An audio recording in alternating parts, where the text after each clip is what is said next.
स्वागत है आप सभी का ग्लोबल टेक यूट्यूब चैनल पर। हम लोग कर रहे थे एमसीक्यू सीरीज 2024 जिसमें हमने ऑलरेडी 21 क्लासेस कंप्लीट करा दी है आपकी। आज हम लोग करने वाले हैं क्लास नंबर 22। क्लास नंबर 22 में हम लोग किस चैप्टर के क्वेश्चन कर रहे हैं? तो वायरिंग चैप्टर का क्वेश्चन कर रहे हैं, है ना। वायरिंग चैप्टर का क्वेश्चन चल रहा है आपका। तो चलिए देखते हैं आज का अपना पहला क्वेश्चन। पहला क्वेश्चन हमारा क्या है? कंड्यूट को मोड़ने के लिए किस प्रकार का उपकरण उपयोग में लाया जाता है या किस प्रकार के उपकरण का उपयोग करते हैं? देखो, मोड़ना क्या है कंड्यूट को। कंड्यूट बोले तो पाइप, अरे जो पीवीसी पाइप यूज करते हो आप वायरिंग में, उस पाइप को मोड़ना है, ठीक है। तो आप लोगों ने ऐसा देखा होगा गांव में, जब कहीं पे स्लैब पड़ती है या फिर कहीं पे ढलाई होती है छत की, तो जो बड़े बड़े छड़ होते हैं उसे मोड़ने के लिए कुछ ऐसा एक लंबा सा रॉड होता है और इस रॉड पे कुछ इस तरीके की आकृति बनी होती है जिसे हम लोग क्या कहते हैं, जिसे हम लोग डाई कह देते हैं, है ना। जिसे क्या कह देते हैं? डाई कह देते हैं। और इसी डाई के द्वारा जो मिस्त्री होता है वो इस छड़ को मोड़ता है। ये आप लोगों ने देखा होगा। तो छड़ को मोड़ने के लिए, मतलब कि स्टील की छड़ या फिर लोहे की छड़ को मोड़ने के लिए आप जिस उपकरण का उपयोग कर रहे हैं उसका क्या नाम है? डाई। उसका क्या नाम है? डाई। ठीक वैसे ही आपका मान लो कि यहाँ पे पीवीसी कंड्यूट पाइप है, तो इसे मोड़ने के लिए किसका यूज करते हैं? तो इसे मोड़ने के लिए हम लोग एक डिवाइस यूज करते हैं जिसका नाम है क्या? हिक्की। जिसका नाम है हिक्की। अरे हॉकी नहीं जिससे खेलते हो, हॉकी नहीं, हिक्की, ठीक है। अब ये होता कैसा है तो इसको भी देख लीजिए कि ये कैसा होता है। थोड़ा सा इसका फिगर देख लेंगे तो ज्यादा आपको अच्छे से समझ आएगा। देखो, ये है आपका हिक्की, ठीक है, जिसमें ये बैंड साइज बना हुआ है, ठीक है। ऐसे ये कर्व में पूरा बना हुआ है और इसी से हम लोग पाइप को गुजारते हैं और यहाँ पे ये टेंशन देने के लिए लगा हुआ है, जैसे इस पे तनाव देता है तब जाके आपकी पाइप थोड़ी थोड़ी थोड़ी थोड़ी बेंड होती है, ठीक है। तो ये है पूरा आपके जो हिक्की उपकरण है इसकी संरचना, ठीक। तो हम लोग पाइप पीवीसी पाइप को मोड़ने के लिए किस उपकरण का उपयोग करते हैं भाई? हिक्की का उपयोग करते हैं। उम्मीद करता हूं ये बात आपको एकदम अच्छे तरीके से समझ में आ गई होगी। चलिए नेक्स्ट क्वेश्चन देख लेते हैं। नेक्स्ट क्वेश्चन बोला है कि एमसीबी का फुल फॉर्म क्या है? तो एमसीबी का फुल फॉर्म तो आप सभी को पता होगा। एमसीबी का फुल फॉर्म तो आप लोगों में से मुझे उम्मीद है कि मैक्सिमम लोगों को पता होगा, लगभग लगभग 99% को।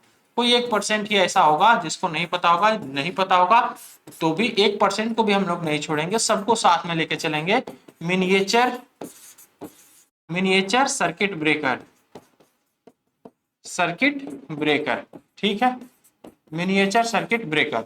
अच्छा, यहीं पे यदि मैं पूछ दूं आपसे कि ईएलसीबी का फुल फॉर्म क्या होगा जी? ईएलसीबी का फुल फॉर्म क्या होगा? तो ईएलसीबी का फुल फॉर्म आपका हो जाता है earth earth leakage earth leakage circuit breaker, circuit breaker, ठीक है, अर्थ लीकेज सर्किट ब्रेकर।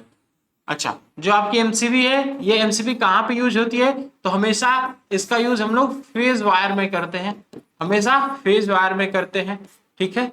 और ये जुड़ती कैसे है? तो हमेशा लाइन के साथ सीरीज में जुड़ती है, लाइन के साथ हमेशा सीरीज में जुड़ती है। ये होती है आपके एमसीबी की खासियत, ये लाइन के साथ हमेशा सीरीज में ही जुड़ती है। और ये कहां पे जुड़ती है, किस वायर में? क्या इसे न्यूट्रल वाले वायर में हम लोग जोड़ते हैं? न्यूट्रल वाले वायर में एमसीबी का कनेक्शन नहीं करते। एमसीबी को हम लोग हमेशा फेज वायर से कनेक्ट करते हैं, जैसे कि आपका फ्यूज होता है, ठीक है। तो यहाँ पे एमसीबी का फुल फॉर्म कौन सा है भाई? ये है आपका B option, miniature circuit breaker, miniature circuit breaker, ठीक है।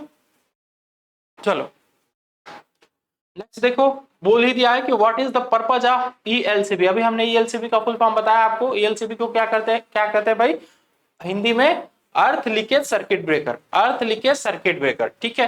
तो पूछा है कि इसका उद्देश्य क्या है, what is the purpose of circuit breaker. ELCB का पर्पज क्या है? डिटेक्ट द फॉल्ट, फॉल्ट को डिटेक्ट करना, फॉल्ट को डिटेक्ट करना, ये काम है क्या? ये काम नहीं है, ठीक है। Monitor the residual current, monitor the residual current, जो आपकी अवशेष करंट होती है, अवशेष धारा जो होती है, उसी धारा को मॉनिटर करती है। उसी धारा को मॉनिटर करने का काम कौन करता है? आपका ईएलसीबी, ठीक है, को मॉनिटर करना, मॉनिटर करना। ईएलसीबी क्या करता है? ईएलसीबी जो आपकी रेडिजुअल मैग्नेट, सॉरी, जो आपकी अवशेष धारा है, जो आपकी रिड्यूस्ड करंट है, रेडिजुअल करंट है, उस करंट को मॉनिटर करता है। और इससे फायदा क्या होता है? तो जो हमारा ईएलसीबी सर्किट ब्रेकर होता है, ईएलसीबी का यूज हम लोग वहीं पे करते हैं जहां पे झटके से मनुष्य को बचाना होता है। जैसे मान लो कि कोई एक छोटी सी मोटर ले लो आप, ठीक है, कोई एक मान लो सिंगल फेज की इंडक्शन मोटर है, सिंगल फेज की इंडक्शन मोटर है, वहां पे उसके बॉडी के साथ हम लोग क्या लगाते हैं? ईएलसीबी लगाते हैं, ठीक है। ईएलसीबी लगाने से फायदा क्या होगा कि बाय द वे कभी मोटर के बॉडी पे जो आउटर वाली कवर है, उसका जो योक है, योक पे कभी करंट आ जाती है, कोई लीकेज करंट आ जाती है, तो मोटर के बॉडी को छूने पे हमें करंट ना लगे, मोटर के बॉडी को छूने पे हमें करंट ना लगे, वो कहां चला जाए? वो ईएलसीबी के द्वारा ग्राउंडेड हो जाए।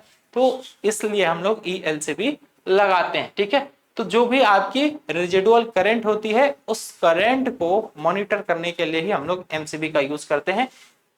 एमसीबी नहीं, सॉरी, ईएलसीबी, ईएलसीबी का, ठीक है। चल नेक्स्ट देखते हैं। नेक्स्ट बोला है कि what is the purpose of the fuse cutout provide eight incoming power supply. बोला है कि आगत बिजली आपूर्ति में प्रदान किए गए फ्यूज कट का उद्देश्य क्या है? फ्यूज कट का उद्देश्य क्या है?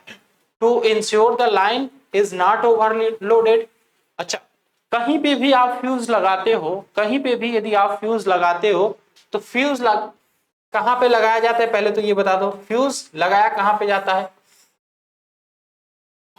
तो एक बात यहां पे याद रखेंगे फ्यूज के बारे में, फ्यूज के बारे में एक पॉइंट याद रखेंगे कि फ्यूज हमेशा लाइन करंट, जो हमारा फेज वायर होता है या फिर जो हमारा लाइन वायर होता है, उसके साथ लगता है। तो यहां पे लिख लो कि फेज वायर के साथ, फेज वायर के साथ सीरीज में कनेक्ट होता है। कैसे कनेक्ट होता है भाई? सीरीज में कनेक्ट होता है, सीरीज में कनेक्ट होता है, ठीक है। अच्छा, ये किस प्रकार का डिवाइस है? तो ये एक आपका प्रोटेक्टिंग डिवाइस है, ये एक आपका प्रोटेक्टिंग डिवाइस है, ठीक है, प्रोटेक्टिंग डिवाइस है। कैसे प्रोटेक्टिंग डिवाइस है? क्योंकि यह परिपथ को ओवरलोड होने से, ओवरलोड की दशा में या ओवरलोड के समय, ओवरलोड की दशा में या ओवरलोड के समय फ्यूज वायर मेल्ट हो जाता है, मेल्ट हो जाता है। कैसे मेल्ट हो जाता है? क्योंकि इसमें जो हमने ये फ्यूज वायर लगाया, ये हमारा फ्यूज वायर या फिर कॉन्टैक्ट, ठीक है, फ्यूज कॉन्टैक्ट या फिर फ्यूज वायर, इसी को कहते हैं फ्यूज वायर। तो ये ऐसे मटेरियल का बनाया जाता है जिसका मेल्टिंग पॉइंट क्या हो? जिसका मेल्टिंग पॉइंट लो हो, लो मेल्टिंग पॉइंट। अरे मेल्टिंग पॉइंट का हिंदी समझ रहे हो? गलनांक, गलने वाला, ठीक है, जो बहुत जल्दी गल जाए। हिंदी में इसको कहते हैं कि बहुत जल्दी पिघल जाए या बहुत जल्दी गल जाए, वो होता है आपका मेल्ट, ठीक। तो ऐसे मटेरियल का ही फ्यूज बनाया जाता है कि जब एक धारा एक निश्चित मान से अधिक की हो, तो उस समय ये जो हमारा फ्यूजिंग एलिमेंट है, ये पिघल जाए, ये मेल्ट हो जाए, तो इससे हमारी पूरी लाइन जलने से, खराब होने से, डैमेज होने से बच जाएगी, ठीक है। तो to ensure the line is not overloaded, हमें तो पहले ही ऑप्शन सही दिख रहा है, बाकी के भी ऑप्शन देख लेते हैं, बाकी के भी ऑप्शन देखते हैं क्या क्या बोल रहा है। To maintain the stabilised supply voltage, stabilised supplied voltage maintain करने के लिए हम लोग क्या लगाते हैं भाई? लाइन में हम लोग लगाते हैं आपका सिंक्रोनस कंडेंसर। जब आपकी लाइन बहुत ज्यादा लैगिंग नेचर की हो जाती है तो वहां पे हम लोग सिंक्रोनस कंडेंसर लगा के इसके वोल्टेज को स्टेबलाइज करते हैं। तो ये बात तो बिल्कुल गलत हो गई। To protect the circuit from leakage current, सर्किट को लीकेज करंट से बचाने के लिए क्या यूज करते हो, अभी आपने पढ़ा पिछले क्वेश्चन में, ELCB, है ना। To protect the human beings from electric shock, तो यहाँ पे आपका RCCB हो जाता है, RCCB, और यहाँ पे हो जाता है आपका ELCB, ELCB, ठीक।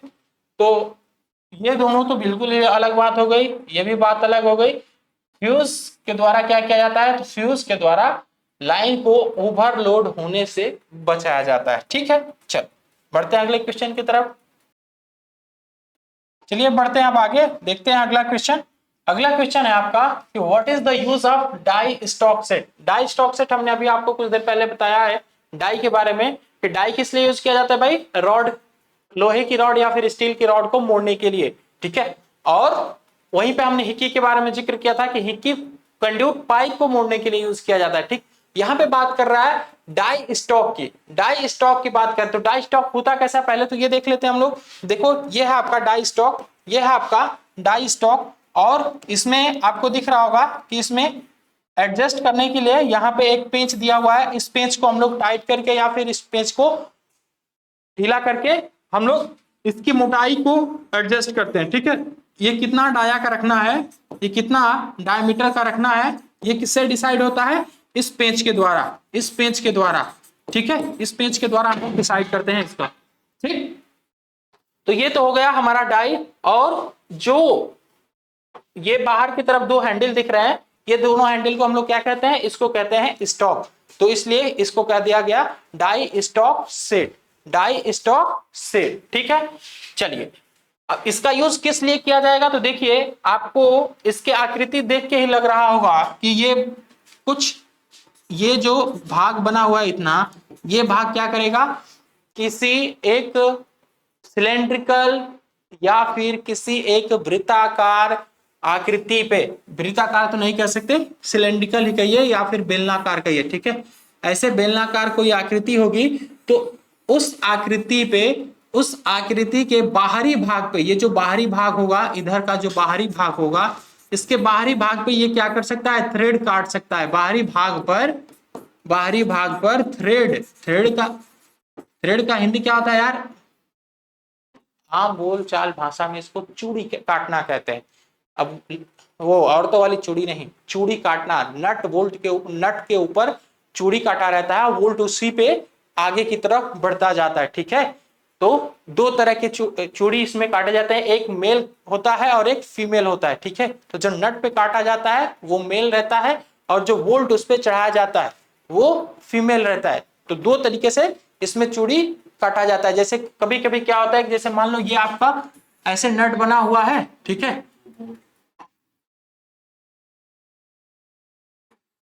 ये वोल्ट होता है, वोल्ट जो इसमें चढ़ाया जाता है, अच्छा ठीक है, जो भी है भाई, ये थोड़ा सा है फिटर का पार्ट, लेकिन मैं यहाँ पे थोड़ा सा आपको समझाने का प्रयास करता हूं, ठीक है। ये आपका हो गया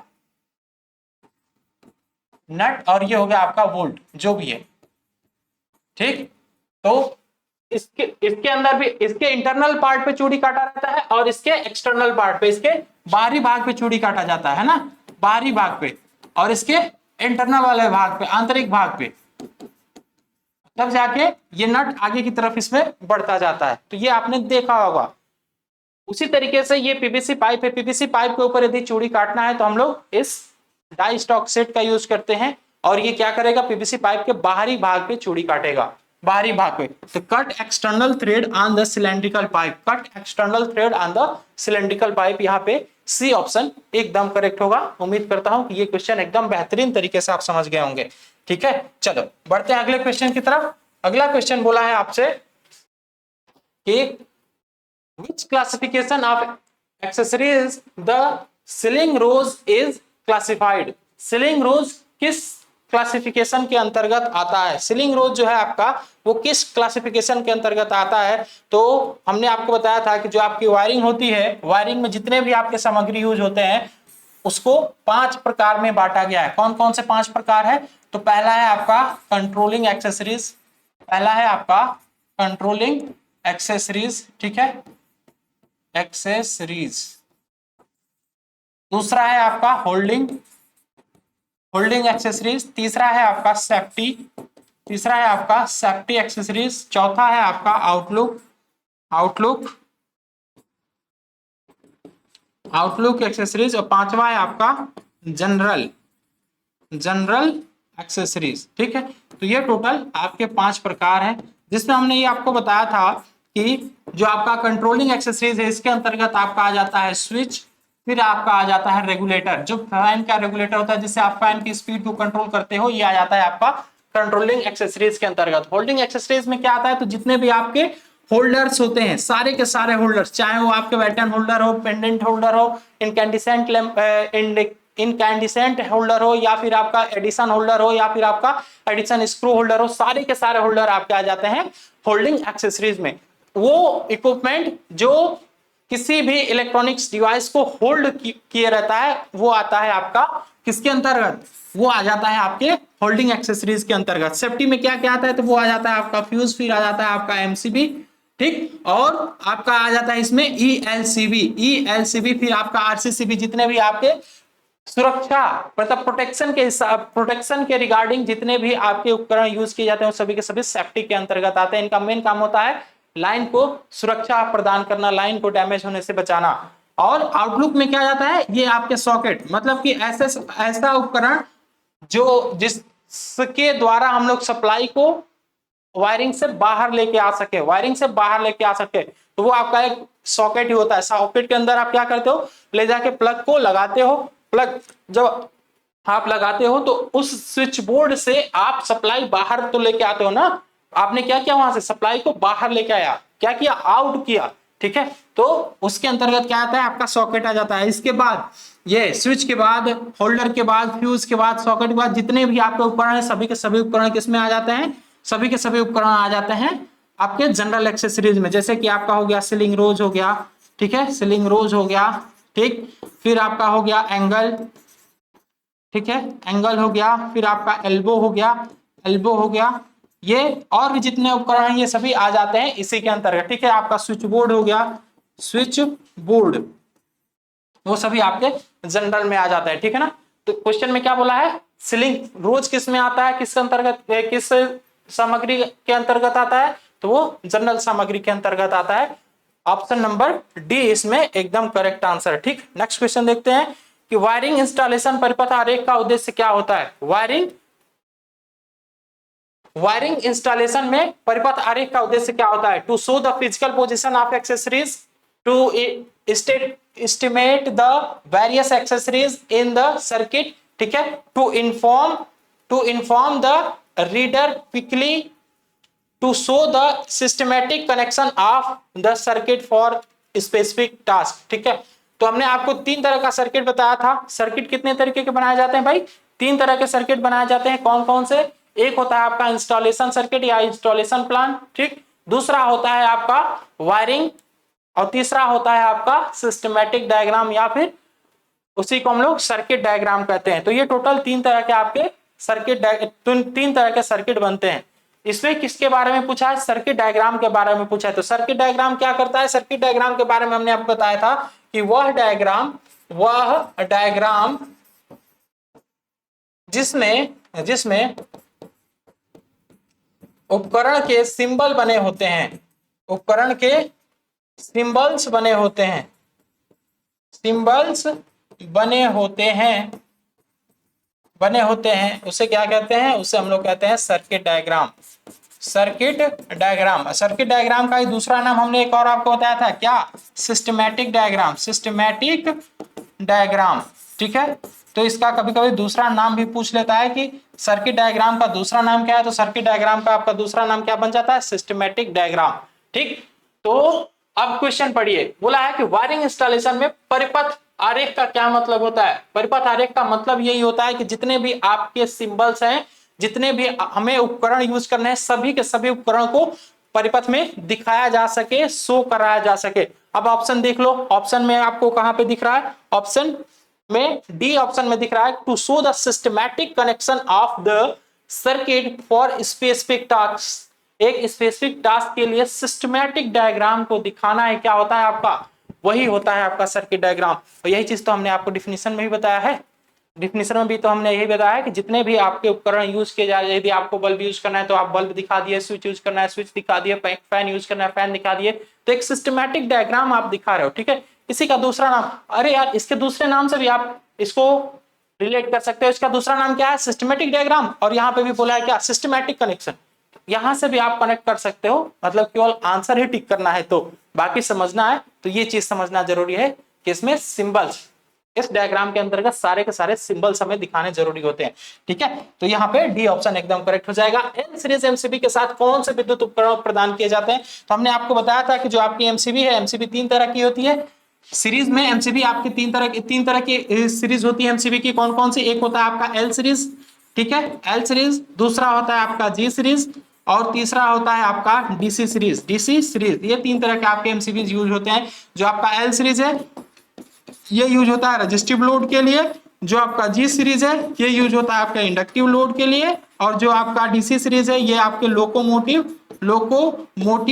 और डीसी सीरीज मोटर के लिए आपका डीसी सीरीज एमसीबी यूज किया जाता है। यहाँ पे किसकी बात किया है इसने, एल सीरीज की बात किया है क्वेश्चन में। तो एल सीरीज के अंतर्गत कौन से लोड होने चाहिए भाई, रजिस्टिव लोड होने चाहिए। और रजिस्टिव लोड इसमें से है कौन सा, जनरल लाइटनिंग। हमने इसमें आपको उदाहरण बताया था, अरे इससे पहले वाली दो क्लास में हमने आपको बताया था एल सीरीज के अंतर्गत क्या क्या आता है आपका आ जाता है ओवन, फिर आ जाता है आपका हीटर, फिर हमने आपको लिखा था कि सिंपल लाइटनिंग सिस्टम या फिर जनरल लाइटनिंग सिस्टम। वहां पे हमने सिंपल लिखा था, सिंपल या फिर जनरल, बात बराबर हो गई, ठीक है। तो यहाँ पे ए ऑप्शन एकदम करेक्ट हो जाएगा। एयर कंडीशनिंग के लिए क्या हो जाए, कौन से सीरीज का यूज करते हैं, तो एयर कंडीशनिंग और हैलोजन के लिए हम लोग जी सीरीज एमसीबी का यूज करते हैं, जी सीरीज एमसीबी का यूज करते हैं, ठीक है। चलो नेक्स्ट क्वेश्चन पे आते हैं। बोला है कि why the looping back method is preferred in domestic wiring, किस लिए यूज किया जाता है भाई। तो हम लोग इसका यूज करते हैं, हम लोग इसका किसके लिए यूज करते हैं भाई, क्या, easy to identify the fault को आइडेंटिफाई करने के लिए हम लोग ट्री मेथड यूज करते हैं। ट्री मेथड इसका यूज कहां पे किया था हमने, मल्टी स्टेज वाली बिल्डिंग में, है ना।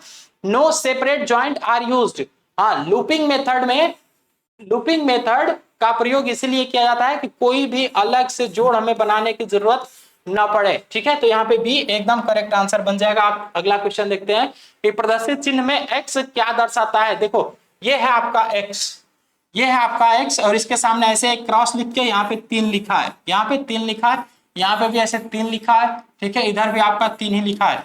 तो इस 3 का क्या मतलब है, इस 3 का मतलब है कि तारों की संख्या को दिखा रहा है। ये क्या दिखा रहा है, तारों की संख्या को, मतलब यहाँ पे कितने तार गए हैं, यहाँ पे गए हैं आपके 3 तार, ठीक है। ऐसे लिख के यदि यहाँ पे 4 लिख दिया होता तो ये भी आपके तारों की संख्या को ही दिखा रहा था। अरे तार मतलब वो तारों मतलब ये आसमान वाले तार नहीं, ठीक है, आसमान वाले तारे नहीं, वायर्स की मैं बात कर रहा हूं, वायर्स की बात कर रहा हूं, ठीक है।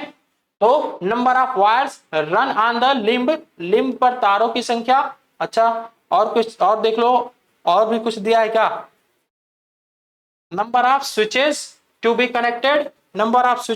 कनेक्टेड, ये तो एकदम गलत हो गया। नंबर ऑफ बटन, ठीक है, नंबर ऑफ क्लैंप एकदम करेक्ट है, number of wires run on the limbs, ठीक। चलो नेक्स्ट क्वेश्चन पे बढ़ते हैं। बोला है कि वायरिंग विधि का क्या नाम है, ये जो वायरिंग विधि है आपका इसका नाम क्या है। तो देखो हमने अभी आपको कुछ देर पहले लूपिंग मेथड बताया ना, लूपिंग मेथड में हमने क्या बताया कि इसमें कोई भी जोड़ नहीं होता है। तो इसमें भले ही वायर्स अधिक लगते हैं, लेकिन इसका फायदा ये होता है कि ये वायरिंग जो है बहुत ही ज्यादा टिकाऊ होती है, कोई भी इसमें जोड़ उपयोग न होने के कारण। अक्सर वायरिंग खराब कब होती है आपकी, जोड़ों पे खराब होती है। जहां पे जोड़ होता है वहीं पे धीरे धीरे क्या होता है, समय के साथ कार्बन वहां पे इकट्ठा होने लगता है, उस कार्बन की वजह से शॉर्ट सर्किटेड की संभावना बढ़ जाती है। लेकिन यहाँ पे जो ये आपका डायग्राम दिया हुआ ये किसका है, ये लूपिंग बैक मेथड का है, ठीक। चलो what is the name of diagram, ये जो आपके सामने डायग्राम दिया हुआ है इसका नाम क्या है, तो इसका नाम है आपका जीने का वायरिंग, जीने का वायरिंग। कुछ लोग गाना गाएंगे कि जीने की वजह तुम हो, वजह नहीं, जीने की वायरिंग, जीने मतलब क्या होता है, सीढ़ी, सीढ़ी, सीढ़ी की वायरिंग, ठीक है, सीढ़ी की वायरिंग, या फिर इसी को कहते हैं हम लोग स्टेयरकेस, स्टेयरकेस वायरिंग, ये सभी इसके नाम है। जीने की वायरिंग कहो, सीढ़ी की वायरिंग कहो, या स्टेयरकेस वायरिंग कहो। तो देखो स्टेयरकेस वायरिंग है क्या कहीं पे, हाँ स्टेयरकेस वायरिंग तो है ही, तो यहाँ पे ए ऑप्शन एकदम करेक्ट हो जाएगा। अगला क्वेश्चन देख लेते हैं, what is the type of relay, ये रिले का कौन सा टाइप है, ये रिले का कौन सा टाइप है। तो बस आपको रिले के जितने भी सिंबल्स है ना, सिंबल्स आपको थोड़े थोड़े देख लेना है कि कौन कौन से सिंबल है आपके। इंपल्सिव रिले का क्या है, इंपल्सिव रिले के बारे में हमने आपको बताया था कि ये जो रिले है ये AC and DC both, AC and DC both supply पर ये वर्क करता है, ठीक है, बोथ सप्लाई पर ये काम करता है। बाकी ये जो सिंबल है ये किसका है, ये है आपके इलेक्ट्रोमैग्नेटिक रिले का, इलेक्ट्रोमैग्नेटिक रिले का, ठीक है। अब चलो देखो आपके सामने ये एक ऐसा क्वेश्चन आ गया है जिस क्वेश्चन का सलूशन अभी तक आपको कहीं पे भी नहीं मिला होगा। जितने भी आपके YouTube चैनल हैं जो ITI इलेक्ट्रीशियन ट्रेड को पढ़ाते होंगे, देखिएगा आप एक बार अपने से भी सर्च करिएगा, इस क्वेश्चन का सलूशन नहीं मिलेगा, ठीक है। कुछ लोग तो क्वेश्चन को स्किप कर देते हैं, या कुछ लोग बहुत करते हैं कि आएंगे यहाँ पे और ऐसे टिक से इसका आंसर ऐसे करेंगे निकल जाएंगे, ठीक है। तो आप लोगों ने एक अब तक तो सभी मैक्सिमम लोगों को ये स्टेटमेंट याद हो गया होगा, विवेक सर हमेशा एक बात कहते हैं कि भाई आप डिसाइड करो कि आपको किससे पढ़ना है, एक यूट्यूबर से पढ़ना है या एक टीचर से पढ़ना है, ठीक है, ये आप डिसाइड करो। यूट्यूबर क्या करेगा, बस अच्छा अच्छा थंबनेल लगा के देगा, लेकिन एक जो टीचर होगा वो क्या करेगा, वो अपने स्टूडेंट्स के लिए मेहनत करके आएगा और सिखाने की कुछ ना कुछ कोशिश करेगा, ठीक है भाई। तो थोड़ा विश्वास रखिए अपने ग्लोबल ITI की टीम पर, अपने विवेक सर पर और सन्नी सर पर, ठीक है। इलेक्ट्रीशियन वाले जितने भी लोग हैं ये सन्नी सर पे विश्वास कर सकते हैं, बाकी ITI के जितने लोग हैं ये विवेक सर पे विश्वास करें। विवेक सर जो भी आपके लिए करेंगे बेहतरीन करेंगे। अब देखिए इस क्वेश्चन को करने के लिए क्वेश्चन में क्या बोला है कि लीकेज करंट की वैल्यू दे रखा है, लीकेज करंट, लीकेज करंट कितना दिया हुआ है 30 मिली एम्पियर, 30 मिली एम्पियर। मैं आपको सीधे सीधे इसमें आंसर बता सकता था, इसका आंसर आएगा इतना 1666 ओम, ठीक है। लेकिन ये कैसे आएगा ये चीज मैं आपको समझाने का प्रयास करता हूं थोड़ा सा, बस 1 मिनट का हमें टाइम देना, 1 मिनट से अधिक नहीं लूंगा आपका। लीकेज करंट दिया हुआ है आपका 30 मिली एम्पियर, 30 मिली एम्पियर को हम क्या लिख सकते हैं, 30 मल्टीप्लाइड बाई 10⁻³ एम्पियर। बोलो इतना लिखने में किसी को कोई समस्या नहीं। अरे मिली एम्पियर को यदि हम एम्पियर में चेंज करें तो 10⁻³ से हमने मल्टीप्लाई कर दिया, ठीक है। और आपसे बोला क्या है, इंपीडेंस, इंपीडेंस का फॉर्मूला पूछा है, लीकेज इंपीडेंस, लीकेज इंपीडेंस का फॉर्मूला क्या होता है ये मैं आपको लिख देता हूं यहाँ पे। लीकेज इंपीडेंस का फॉर्मूला 2 होता है, लीकेज इंपीडेंस का 2 फॉर्मूला होता है। इसे हम लोग दिखाते हैं ZS से, इसे ZS से दिखाते हैं। ZS इक्वल टू हो जाता है आपका ZE plus R1 plus R2, R1 plus R2, ये एक फॉर्मूला होता है, ठीक है। और एक फॉर्मूला आता है ZS equal to V naught upon I tripping, I tripping, ठीक है। वह करंट जो ट्रिपिंग के लिए मिनिमम, वह मिनिमम करंट जो सर्किट ब्रेकर को ट्रिप कराने के लिए क्या हो, पर्याप्त हो, उससे हम लोग कहते हैं ट्रिपिंग करंट। जैसे ट्रिपिंग करंट कौन सी करंट हो जाएगी, जिस समय आपके MCB का जो टॉगल सिस्टम, टॉगल स्विच है, वो टॉगल स्विच ट्रिप कर जाए, ऊपर से नीचे की तरफ आ जाए, तो वही करंट होती है आपकी ट्रिपिंग करंट, ठीक है। तो यहां पे दे दिया है ट्रिपिंग करंट की वैल्यू कितना, ट्रिपिंग करंट की वैल्यू दे दिया है, ये लीकेज नहीं ट्रिपिंग करंट है, ट्रिपिंग करंट की वैल्यू दे दिया है आपको 30 मिली एम्पियर, ठीक। और आपसे पूछा क्या है, इंपीडेंस। तो आप सभी को पता होगा कि वोल्टेज डिवाइड बाई करंट करते हैं तो क्या निकल जाता है, इंपीडेंस निकल जाता है। तो यहाँ पे तो वोल्टेज कहीं पे क्वेश्चन में दिया ही नहीं है, कहीं पे वोल्टेज की जिक्र किया है क्या, नहीं किया है। तो अब यहाँ पे मैं जो बता रहा हूं उसको सुनिए। देखो ELCB का जो ऑपरेटिंग वोल्टेज है, ELCB का ऑपरेटिंग वोल्टेज, इसका ऑपरेटिंग वोल्टेज होता है आपका, ऑपरेटिंग वोल्टेज